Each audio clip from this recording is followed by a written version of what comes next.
Araw-araw na pagbasa ng Biblia, araw 73. Lumang Tipan, Numbers 35, Numbers 36:1-12. Nagsalita si Yahweh kay Moises sa mga kapatagan ng Moab sa tabi ng Jordan sa Jericho at sinabi, "Utusan mo ang mga tao ng Israel na magbigay ng ilan sa kanilang mga bahagi ng lupain sa mga Levita. Dapat nila silang bigyan ng mga lungsod upang tirahan at lupaing pastulan sa palibot ng mga lungsod na iyon. Kukunin ng mga Levita ang mga lungsod na ito para panahanan. Ang lupaing pastulan ay magiging para sa kanilang mga baka, sa kanilang mga kawan, at sa lahat ng kanilang mga hayop. Ang mga lupaing pastulan sa palibot ng mga lungsod na inyong ibibigay sa mga Levita ay dapat 1,000 cubit sa bawat panig mula sa mga pader ng lungsod. Dapat kang sumukat ng 2,000 cubit mula sa labas ng lungsod sa silangang bahagi, at 2,000 cubit sa timugang bahagi, at 2,000 cubit sa kanlurang bahagi, at 2,000 cubit sa hilagang bahagi. Ito ang magiging lupaing pastulan para sa kanilang mga lungsod. Ang mga lungsod ay magiging nasa gitna. 6 sa mga lungsod na iyong ibibigay sa mga Levita ay dapat magsilbing mga lungsod ng kanlungan. Dapat mong ilaan ang mga ito bilang mga lugar na maaaring matakasan ng mga akasadong mamamatay tao. Maglaan ka rin ng ibang 42 lungsod. Ang mga lungsod na ibibigay mo sa mga Levita ay may kabuoang 48. Dapat mong ibigay ang kanilang mga lupaing pastulan kasama ng mga ito. Ang mga malalaking tribo ng mga tao ng Israel, ang mga tribo na may maraming lupain, ang dapat magbigay ng maraming lungsod.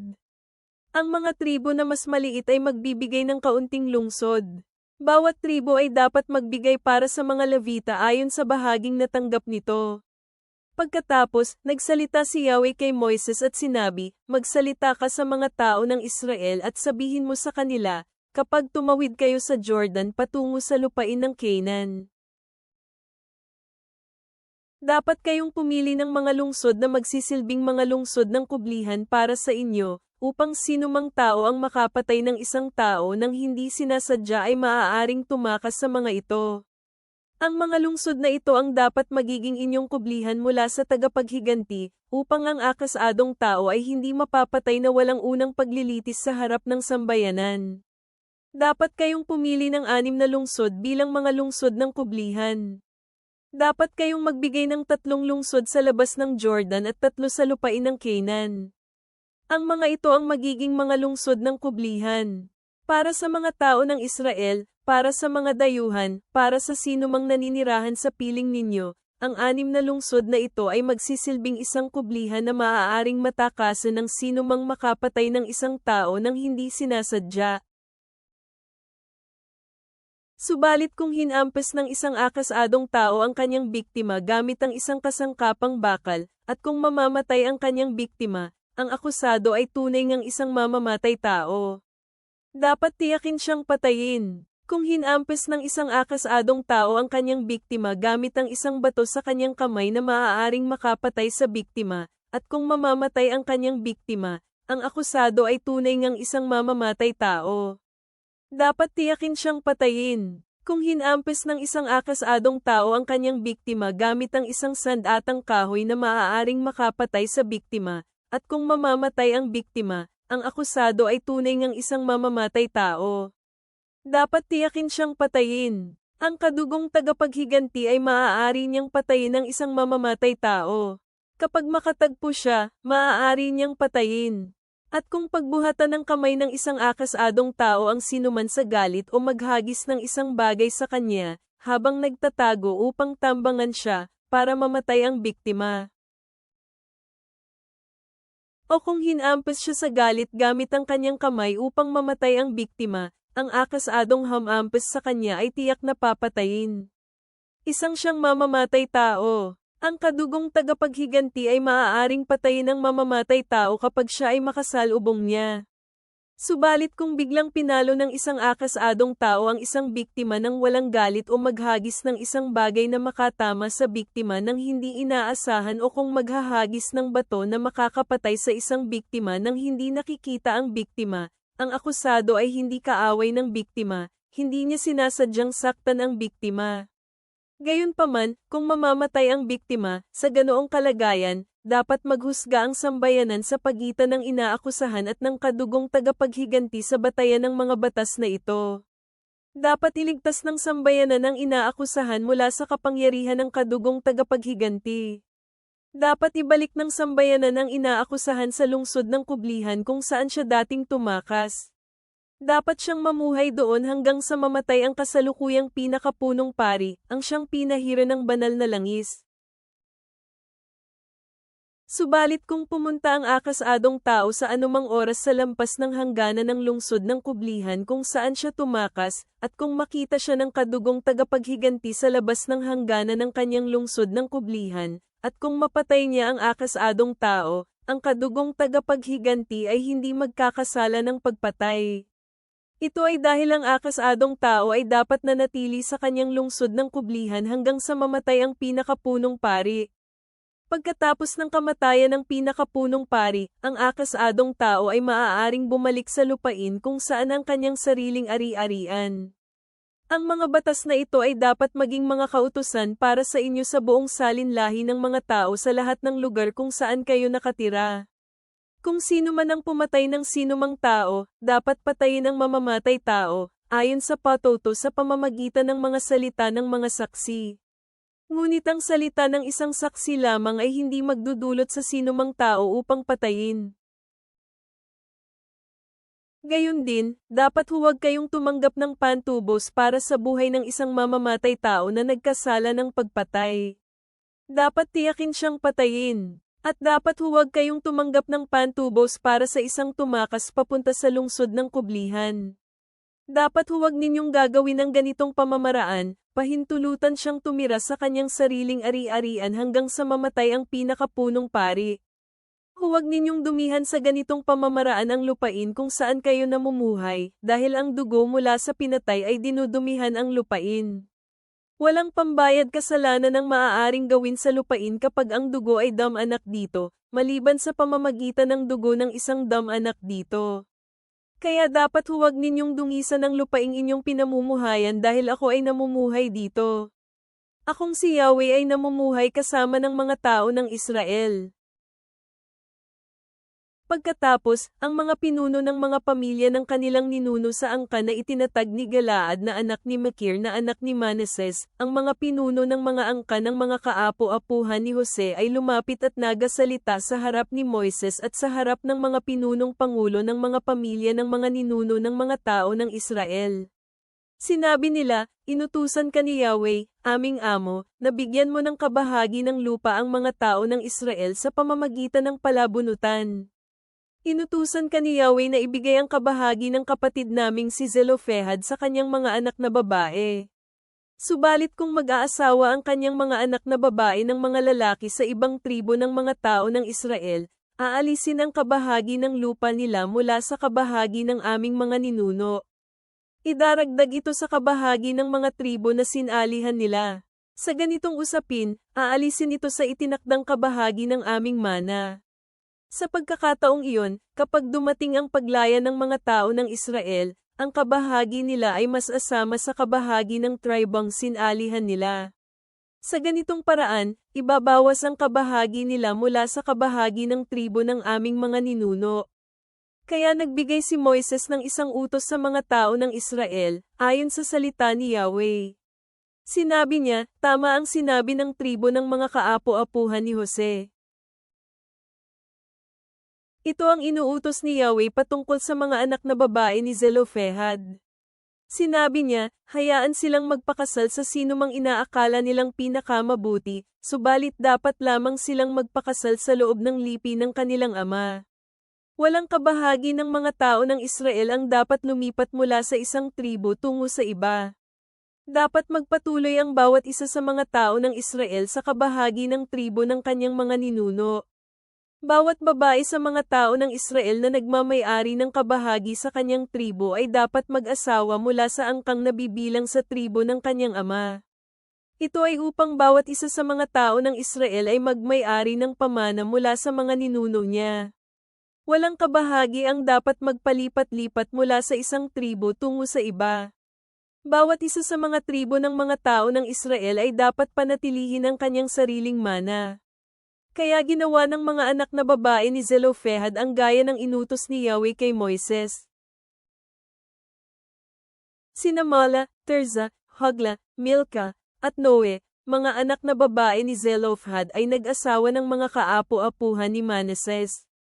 Nagsipag-asawa sila sa mga angkan ng mga kaapo-apuhan ni Manases na anak ni Jose.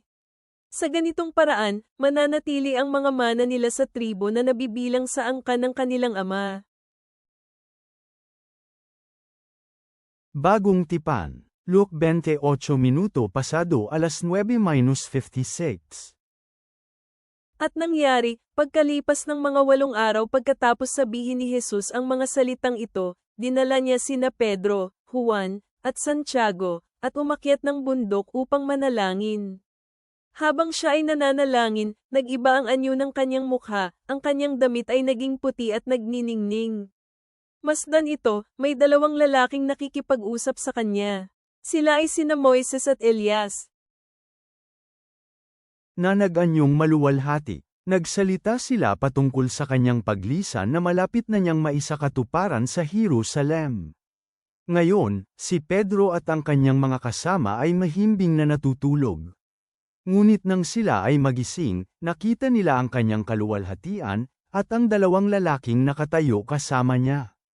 At nangyari nga, habang ang mga lalaki ay papalayo na kay Jesus, sinabi ni Pedro sa kanya, Panginoon, mabuti at nandito kami at marapat na magtayo kami ng 3 kanlungan, isa para sa iyo, isa para kay Moises, at isa para kay Elias. Hindi niya naintindihan kung ano ang kanyang mga sinasabi. Pagkatapos, habang sinasabi niya ang mga bagay na ito, may ulap na dumating at nililiman sila, at sila ay natakot habang sila ay napapalibutan ng ulap. Isang tinig ang nanggaling sa ulap na nagsasabi, ito ang aking anak na pinili. Makinig kayo sa kanya.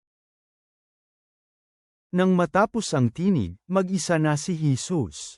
Sila ay tumahimik, at sa mga araw na iyon ay wala silang pinagsabihan sa mga bagay na kanilang nakita. At nangyari nga sa sumunod na araw, nang nakababa sila sa bundok, samalubong sa kanya ang napakaraming tao. Masdan ito, mayroong isang ama na sumisigaw mula sa maraming tao na nagsasabi, Guro, nagmamakaawa ako na tingnan ninyo ang aking anak na lalaki, sapagkat siya ay nag-iisa kong anak. Sinasaniban siya ng isang espiritu, at bigla siyang sumisigaw, kaya siya ay nangingisay na bumubula ang bibig. Pahirapan itong umalis sa kanya. Lubha siyang sinasaktan nito kapag ito ay umaalis. Nagmakaawa ako sa iyong mga alagad na piliting palabasan ito sa kanya, ngunit hindi nila magawa. Sumagot si Jesus at sinabi, Kayong mga hindi nananampalataya at masamang salinlahi, gaano katagal ko kailangang manatili sa inyo at pagtiisan kayo? Dalhin mo dito ang iyong anak. Habang lumalapit ang batang lalaki ay ihinigis siya ng demonyo pababa at panangisay ng marahas. Ngunit sinaway ni Jesus ang maruming espiritu, at pinagaling ang batang lalaki, at ibinalik siya sa kanyang ama. Silang lahat ay namangha sa kadakilaan ng Diyos. Ngunit habang sila ay namamangha-peran sa mga bagay na kanyang ginawa, sinabi niya sa kanyang mga alagad, Palalimin ninyo ang mga salitang ito sa inyong mga tainga, sapagkat ang anak ng tao ay ibibigay sa mga kamay ng mga tao. Ngunit hindi nila naintindihan ang ibig sabihin ng mga pahayag na ito, at ito ay lingid sa kanila, kaya hindi nila ito maintindihan. Natakot silang magtanong sa kanya tungkol sa pahayag na iyon. Pagkatapos, isang pagtatalo ang nagsimula sa kanila tungkol sa kung sino ang magiging lubos na dakila. Ngunit nang malaman ni Jesus ang kanilang mga pangangatwiran sa kanilang mga puso, kumuha siya ng isang bata at nilapit sa kanyang tabi, at sinabi sa kanila, Kung sino man ang tumanggap sa isang maliit na batang katulad nito sa aking pangalan, siya rin ay tumatanggap sa akin, at kung sino man ang tumatanggap sa akin, siya rin ay tumatanggap sa kanya na nagsugo sa akin. Dahil kung sino man ang pinakamababa sa inyong lahat ay siyang dakila. Sumagot si Juan at sinabi, Panginoon, may nakita kaming isang tao na nagpapalayas ng demonyo gamit ang iyong pangalan at pinigilan namin siya sapagkat siya ay hindi sumusunod sa atin. Ngunit sinabi ni Jesus sa kanya, huwag ninyo siyang pigilan, sapagkat siya na hindi laban sa inyo ay kasama ninyo. Nangyari nang habang papalapit na ang kanyang pag-akyat sa langit, lubos niyang inihanda ang kanyang sarili na pumunta sa Jerusalem. Nagpadala siya ng mga mensahero bago siya pumunta, at sila ay pumunta at nakarating sa isang Samaritanong bayan upang maghanda para sa kanya. Ngunit siya ay hindi tinanggap ng mga tao roon, sapagkat nagpasya siyang pumunta sa Jerusalem. Pagkatapos, nang makita ito ng kanyang mga alagad na sina Santiago at Juan, sinabi nila, Panginoon, nais mo bang iutos naming bumaba ang apoy mula sa langit at puksain sila? Ngunit hinarap niya sila at sinaway sila. Pagkatapos, sila ay pumunta sa ibang nayon. Mga awit, Psalm 40:9-17. Pinahayag ko ang magandang balita ng iyong katwiran sa malaking pagtitipon, Yahweh, alam mong hindi ko mapipigilan ang labi ko sa pagsasabi nito. Hindi ko ikinubli ang iyong katwiran sa aking puso, inihayag ko ang iyong katapatan at kaligtasan, hindi ko itinago ang iyong katapatan sa tipan o iyong pagiging mapagkakatiwalaan sa malaking pagtitipon. Huwag mong ipagkait ang iyong mga maawing pagkilos sa akin, Yahweh, hayaan mong ang katapatan mo sa tipan at ang iyong pagiging mapagkakatiwalaan ay lagi pag-ingatan ako. Nakapalibot sa akin ang hindi mabilang na kaguluhan, naipit ako ng aking kasamaan kaya wala na akong makitang anumang bagay, marami pa sila kaysa sa mga buhok sa aking ulo, at binaygo ako ng aking puso. Malugod ka, Yahweh, na ako ay iyong sagipin, magmadali kang tulungan ako, Yahweh. Hayaan mo silang mapahiya at ganap na mabaigo, silang mga naghahangad na kunin ang aking buhay. Hayaan mo silang tumalikod at madala sa kahihiyan, silang mga nagagalak na saktan ako. Hayaan mo silang masindak dahil sa kanilang kahihiyan, silang mga nagsasabi sa akin ng, aha, aha.